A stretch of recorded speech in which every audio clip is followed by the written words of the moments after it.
Recuperar a malha viária de Fortaleza, completamente destruída, depois de um inverno que foi pelo menos 20% maior do que a média histórica dos últimos 20 anos.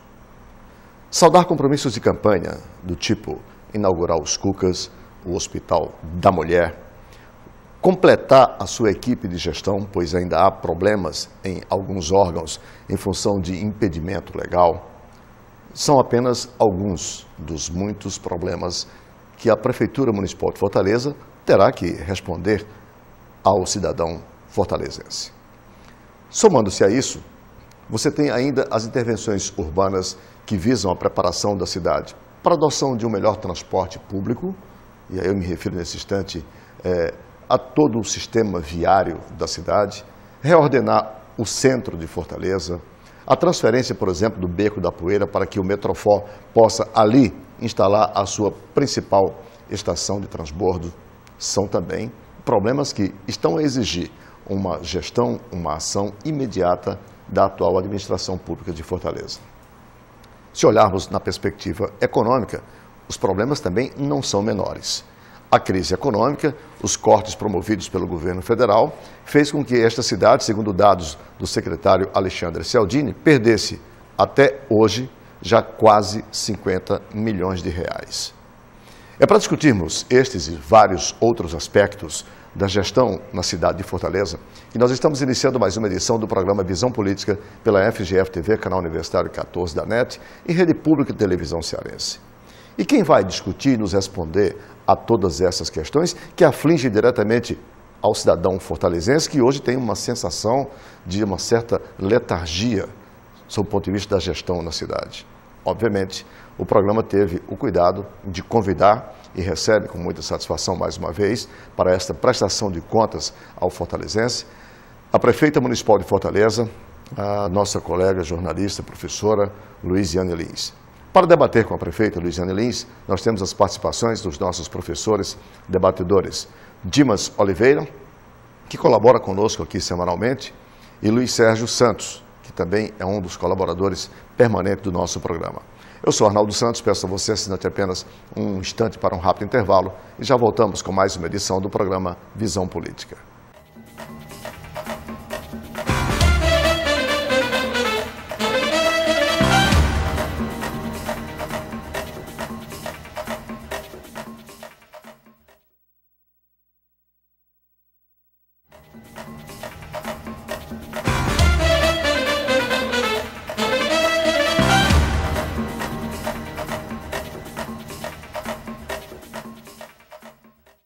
Estamos de volta com o primeiro bloco do programa Visão Política pela FGF-TV, canal Universitário 14 da NET. Para você, assinante que ligou agora, o programa tem hoje a satisfação de receber como convidada a prefeita de Fortaleza, Luiziane Lins.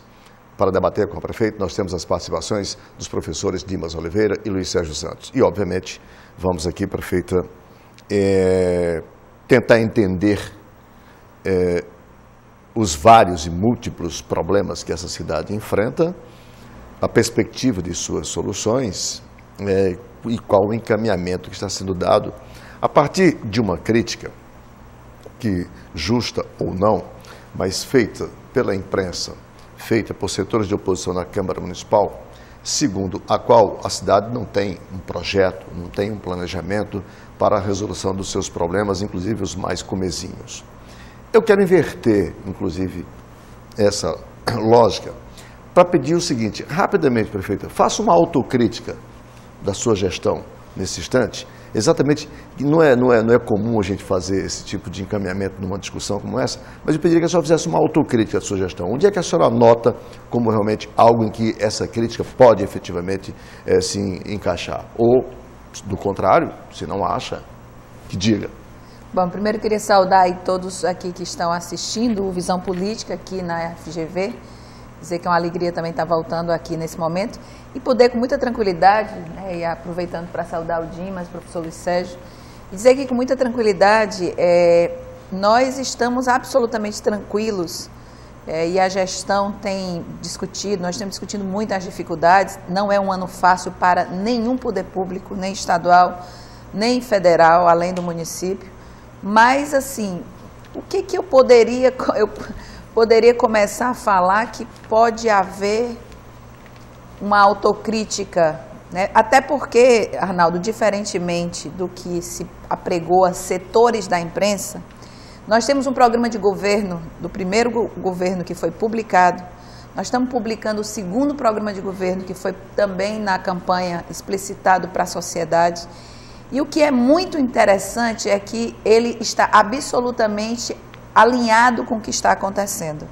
Então, existe um planejamento, existe uma perspectiva, existe uma direção política e existe, de fato, com todas as dificuldades, o cumprimento desse programa de governo e o segundo que veio para complementar. O que eu acho, é o que eu costumo dizer, é o seguinte: Fortaleza, hoje, isso me deixa feliz, né? Mas isso não deixa de ser uma cobrança muito veloz a partir do tempo que a gente está no governo, mas Fortaleza foi uma cidade que historicamente acumulou dezenas de problemas. Então, todos os problemas que nós pegamos, eu poderia citar pelo menos uns 10 aqui. Eu poderia citar o problema do Pirambu, que era a antiga projeto Costa Oeste, que o pessoal diz assim, como é que faz a proposta de um projeto que fala muito do Hospital da Mulher, que está se erguendo, eu passei hoje lá por lá, está ficando muito bonito, vai ser um hospital de referência nacional. Como é que faz sem ter o recurso? Aí eu fico me lembrando, inclusive das administrações do PSDB aqui, que eram estaduais, mas aqui em Fortaleza, por exemplo, me lembrar que só, por exemplo, o Costa Oeste demorou 12 anos sem conseguir ser concluído.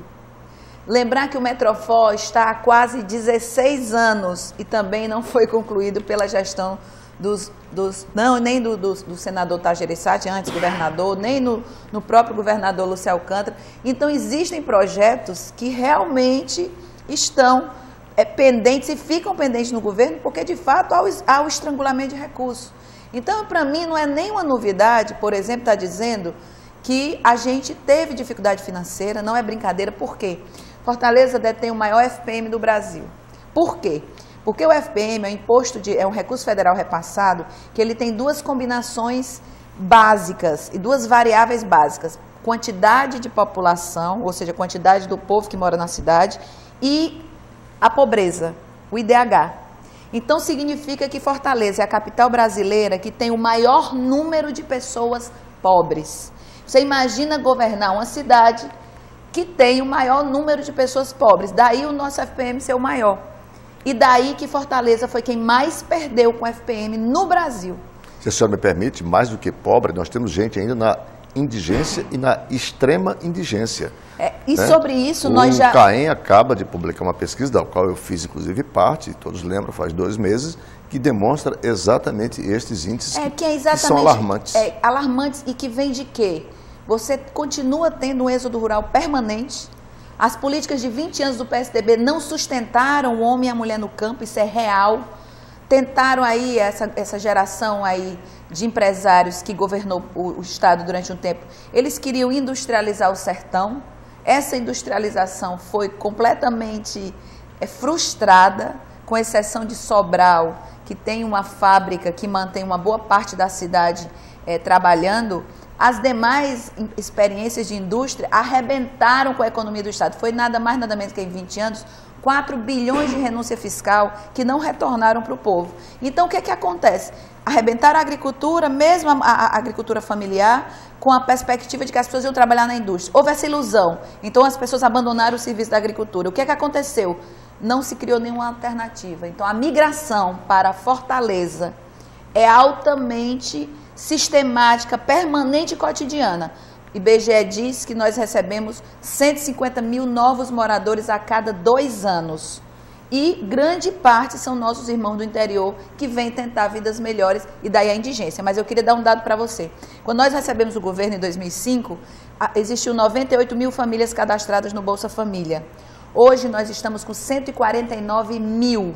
ou seja, quase 50 mil famílias a mais. E agora, nós vamos estar dando, já lançando, o governo federal nos deu agora, a partir de dados que a gente apresentou, a possibilidade de mais 50 mil famílias que serão de Fortaleza, que serão incluídas no Bolsa Família, exatamente para tentar localizar a indigência. Prefeita Luiziane, a despeito desse cenário que a senhora desenha, e do qual realmente nós não discordamos, de fato há um problema estrutural grave de êxodo internamente, há distorções, políticas públicas de atração de investimento que não deram o resultado esperado e uma forte concentração de renda no Ceará. O PIB cresceu, mas a riqueza concentrou. Mas, a despeito disso, eu percebo que no seu governo não há uma paridade entre a sua intenção, o seu desejo traduzido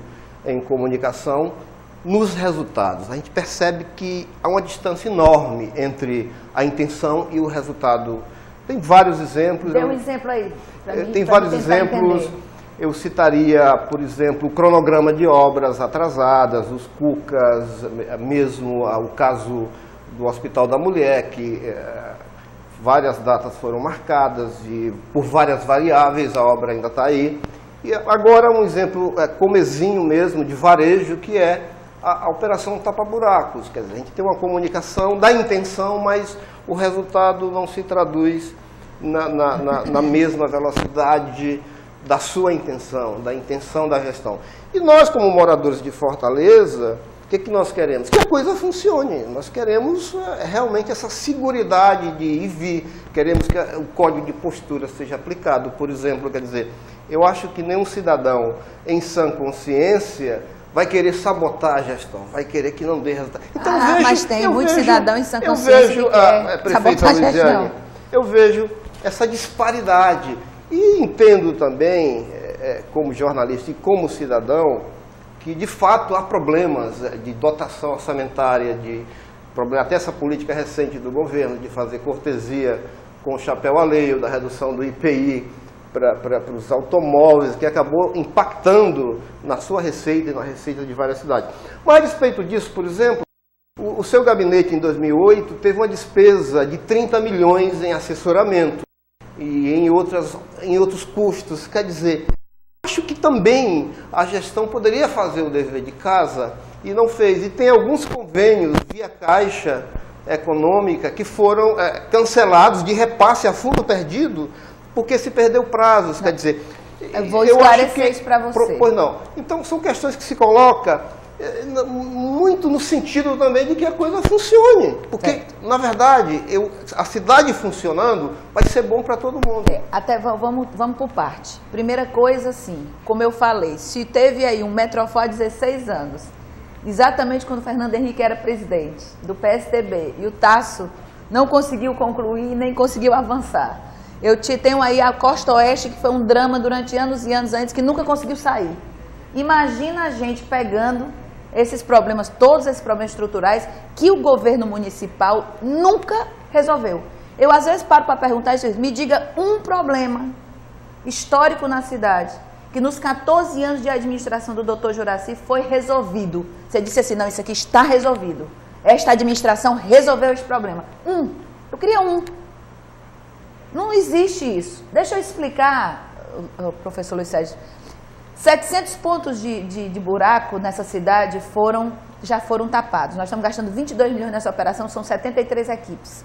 O problema é que a gente que anda de carro, a gente tem uma ansiedade muito grande e às vezes esquece que a cidade é enorme. A gente quis fazer uma coisa mais igualitária para o regional.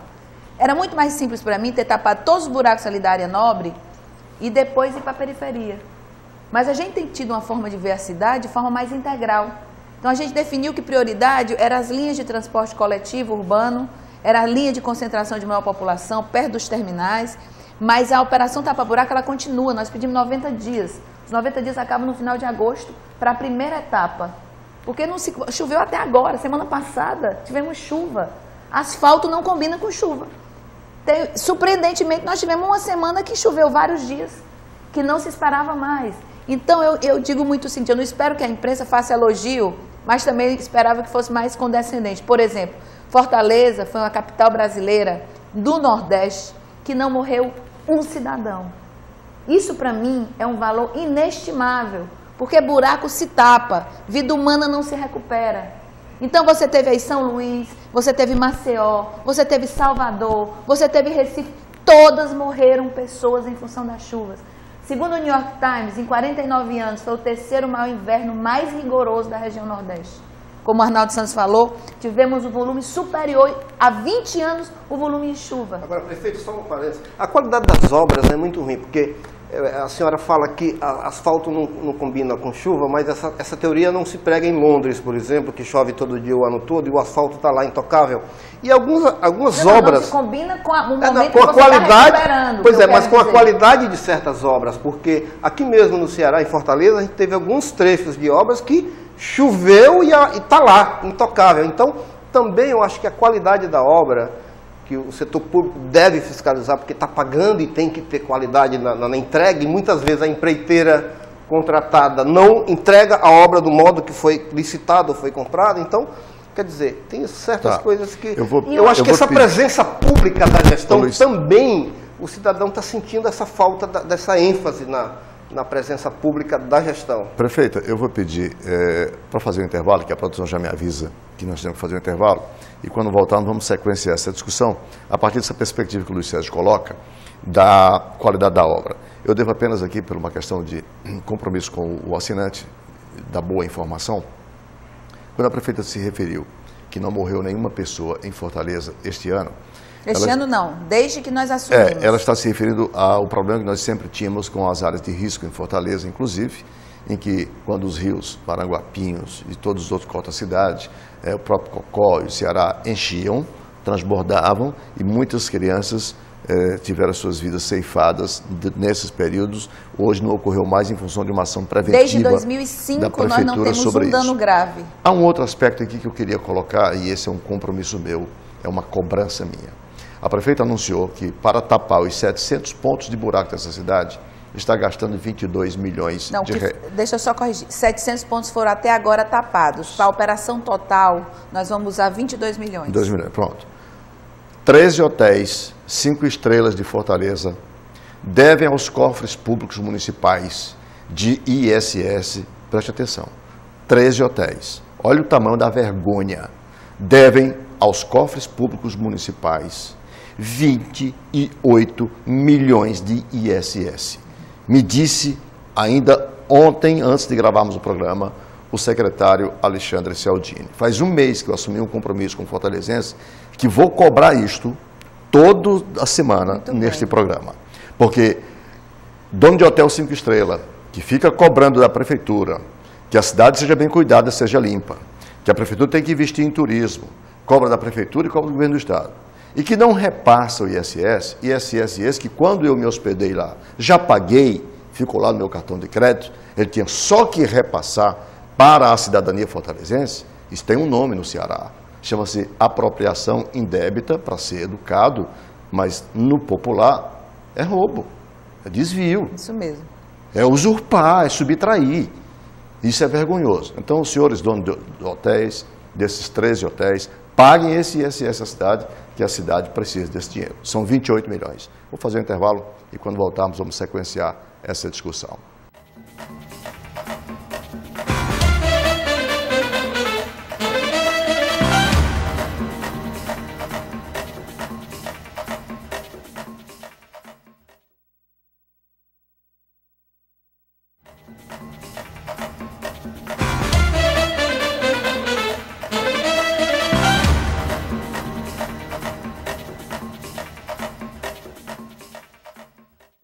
Estamos de volta com o segundo bloco do programa Visão Política pela FGF-TV, canal Universitário 14 da NET e Rede Pública de Televisão Cearense. Hoje, com a participação da prefeita Luiziane Lins, falando sobre, obviamente, os problemas da administração pública municipal. Luiz Sérgio deixou no ar, prefeita, 2 questionamentos muito pertinentes. Um deles diz respeito à má qualidade das obras, notadamente do asfalto, que ele questiona, e isso realmente é um questionamento que a cidadania faz. E o outro os gastos na rubrica do seu gabinete, que passou para 30 milhões de reais em 2008, que ele mencionou. E a projeção para esse ano chega a 70 milhões, alguma coisa assim. Bom, o que eu queria falar sobre isso? Primeiro, a gente tende a achar que o problema é o problema superficial do asfalto. Tem lugar que você não consegue mais nem botar asfalto porque ele enruga. Por causa do Caxias. Botou, ele enruga, porque não é um problema é da base. E daí a prefeitura está avançando, quer dizer, nós pegamos muitos problemas estruturais. Porque essa cidade não teve, como eu disse, ninguém desenrolou um problema maior dessa cidade, exceto abrir algumas vias aí, a gente não pode negar, embora até de mau gosto, essa coisa, algumas até de mau gosto, mas não teve uma ação sobre essa questão. Falar em drenagem aqui, eu nunca ouvi falar, sinceramente, nos governos dos últimos 20 anos. Então, hoje nós estamos com um projeto que chama Drenurb, vai beneficiar a vertente marítima, a Bacia do Cocó, a Bacia do Maranguapinho, onde, de fato, nós vamos ter toda uma nova drenagem urbana que vai ajudar a não alagar, a não inundar, porque o que está debaixo é que está interferindo no asfalto. Não é a qualidade do asfalto em si, porque buraco você tapa, se a drenagem estiver danificada, no outro dia abre, 2 dias depois abre, 3 dias depois abre. Por isso que nós estamos, se você reparar, onde o Transfor está passando, e aí eu cito a Misterral, porque tem ficado uma obra muito bonita, que hoje é um tapete ali no final da Bezerra de Menezes, nesse começo da Misterral. Por quê? Porque ali foi feita a drenagem nós entramos profundamente, houve raspagem do asfalto, então começou uma nova base, e se Deus quiser, aquilo ali vai ser uma obra para sempre, como a Washington Soares que você citou. E com relação ao gabinete, eu acho que é importante deixar claro isso. O gabinete, ele sozinho, ele não aumentou o custo, até porque nós não aumentamos nada de custos operacionais do gabinete. O que o gabinete hoje ele agrega são vários projetos. E, por exemplo, só para se ter uma ideia, o ProJovem, ele custa, né, no dia a dia, 6 milhões, custou a primeira etapa, 6 milhões de reais transferidos pelo governo federal. Está na rubrica do gabinete. Se eu pegar, por exemplo, os projetos especiais, né, os CUCAS, o próprio Hospital da Mulher, de uma certa forma, eles são gerenciados a partir de lá. O PNAFM, que é o Programa Nacional de Reforma Administrativa Financeira, está abrigado no gabinete. O Projeto Orla está abrigado no gabinete. Ou seja, aonde tinha problema de timing, que é exatamente isso que você cobra, nós levamos para o gabinete no sentido de agilizar e ficar sob o meu comando. Isso centraliza ou aparelha, de certo modo? Porque tem uma rubrica lá do gabinete que é assessoramento, conselho de assessoramento político. Tem uma rubrica que consome uma verba, quer dizer, é jeton, como é que isso funciona? Conselho de assessoramento político. Não, isso aí deve ser parte, que isso aí não é uma coisa herdada por nós, que é o Copan e o CPE. Foram criados desde muitos anos atrás, que é uma espécie de... O secretário tem um salário baixo, e aí participando, nós temos 2 reuniões por mês, uma é o Copan, a outra é o CPE, onde os secretários participam e recebem um valor... É uma suplementação, então. Um valor, quer dizer, ganham R$2.000 de salário, certo? Aí o Copan e o CPE, mais ou menos nesse valor, 2.000 e pouco cada um. Quer dizer, que é uma forma, inclusive, de poder ter secretários mais qualificados, que hoje é difícil quem queira ser secretário, porque ganha pouco, sobe qualquer risco, ordena despesa, é um problema, então assim... Sai da administração e fica respondendo... Esses valores são assinados no gabinete, então o que eu estou querendo dizer é que não houve aumento de gastos. Isso aí já estava abrigado no gabinete há muito tempo. O que não estava são todos esses projetos, que são projetos muito grandes, com valor muito grande, às vezes repasse federal, mas nós botamos no gabinete, porque é de lá que nós queremos operacionalizar. Eu queria colocar uma questão que eu acho importante. Primeiro dizer que eu já acho singular numa discussão sobre gestão pública, quando o Arnaldo coloca, iniciando o programa, que tipo de posição, que tipo de autocrítica, né? Até leninista, autocrítica que a gestão poderia fazer na perspectiva daquilo que se considerou como equívoco, como erro no que diz respeito ao aspecto gerencial, eu denoto uma coisa muito importante que a gente tem que considerar. É muito difícil no país, hoje em dia, no Brasil todo, você especular sobre uma autocrítica que tenha como centro a gestão e não dúvidas em relação à questão da corrupção. Então isso é um grande mérito da administração da prefeita Luiziane, de que toda crítica ela tem como fundamento uma virtual dificuldade na gestão e nunca uma dificuldade em tratar de maneira correta os recursos que são do povo. Então, isso Não, Dimas, eu vou mais além. Nós agora, por exemplo, estamos passando por aquela polêmica no TCM, que o TCM vai julgar as nossas contas. Tem 2 questionamentos. Um deles é porque nós cancelamos serviços acordados com o cliente, porque você sabe que eu herdei uma dívida de reais a pagar de 278 milhões de reais. E eu disse o seguinte, essa dívida, ela não é minha, de fato, mas ela é da instituição. Então, eu não tenho o direito de simplesmente saber que teve dezenas de pequenos empresários que eu não conhecia nenhum, nunca tinha visto na minha vida, mas que estava quebrando o ciclo produtivo da cidade. Então, nós saímos para fazer um pagamento e desse, cerca de 2 milhões de reais, o que nós fizemos? O secretário Cialdini chamou de um por um o credor e disse o seguinte, olha, você cumpriu aqui, você recebeu tanto, mas o serviço não foi cumprido. Vamos fazer um acordo aqui para você abrir mão dele. E nisso, somaram 200 e poucos acordos que deu 2 milhões de reais. Uma das coisas que o TCM está me questionando é porque foi cancelado o valor que seria pago a essas pessoas com o acordo delas. Ou seja, eu estou sendo punida porque prezei pelo dinheiro público para não sair distribuindo dinheiro, porque se eu tivesse má intenção, Arnaldo, você sabe como as coisas funcionam. Claro. Pagava para poder ter gracinha, para poder ter não sei o quê, caixa 2, coisa que nós não fizemos. São 2 momentos. E o TCM está querendo me punir porque eu cuidei do dinheiro público. São 2 momentos, ao mesmo tempo que pela lei de responsabilidade fiscal e pela continuidade dos serviços públicos, você tem, quer dizer, a obrigação é contraída não pelo gestor, mas pelo próprio município, pelo ente federativo. É claro que todo gestor, ele, na realidade, mesmo que a dívida tenha sido realizada no governo anterior, ao pagar ele se responsabiliza, se ele, na realidade, não visualizar ou não observar efetivamente se aqueles recursos que são pagos, eles são moralmente ou justificáveis diante da necessidade da utilidade, da finalidade pública. Então, esse equilíbrio tem que existir. E acho que todo gestor tem que fazer isso mesmo, ele tem que observar, tentar entrar em sintonia com o empresário e trazer e discutir a melhor proposta. Nós pagamos quase 98% da dívida que não era minha. Outra coisa que eu acho importante na perspectiva do asfalto, eu acho que existe uma coisa que pouco discutida, que eu acho, que é a cultura, é quase ideológico, as pessoas acharem, como dizem no interior, que o que dá voto é pintar o chão de preto. A cultura do asfalto. Quer dizer, uma cidade como essa, sem estrutura básica, sem praticamente nenhum tipo de drenagem viável, você encheu a cidade inteira de asfalto para fazer média com a população. Rapidamente foi feito. Quando, em muitas ocasiões, você deveria ter colocado paralelepípedo, mas muitos gestores, acho que na realidade a prefeita deveria ousar mais nisso, nessa perspectiva, discutir com a população, ver se é viável. Às vezes é mais caro para paralelepípedo. Porque o asfalto, você esquenta a cidade. Essa cidade é uma cidade que a incidência de raio solar é muito forte, praticamente só existe um paralelo em Marrakech, uma cidade quente, em que os arquitetos muitas vezes não têm a dimensão, enchem os prédios de branco, praticamente queimando a visão de todo mundo, e não se tem uma discussão em relação a isso. Por que asfalto em todos os locais? Agora, acho que nesse ponto, quando o Luiz Sérgio fala do controle sobre as empresas, isso é algo que a prefeitura tem realmente que ter atenção. Mesmo porque com esse processo licitatório, muitas empresas mergulham no preço para forçar aditivo.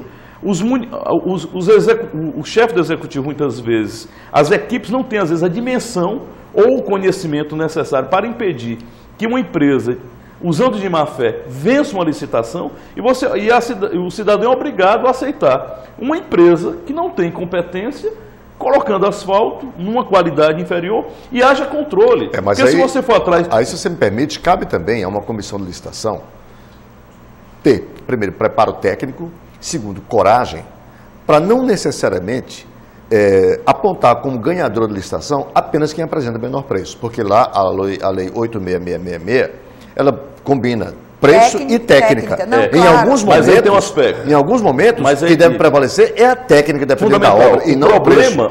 E a comissão tem que enfrentar isso. O problema é que os controles... E a comissão não faz. O problema é que os controles públicos em relação à gestão...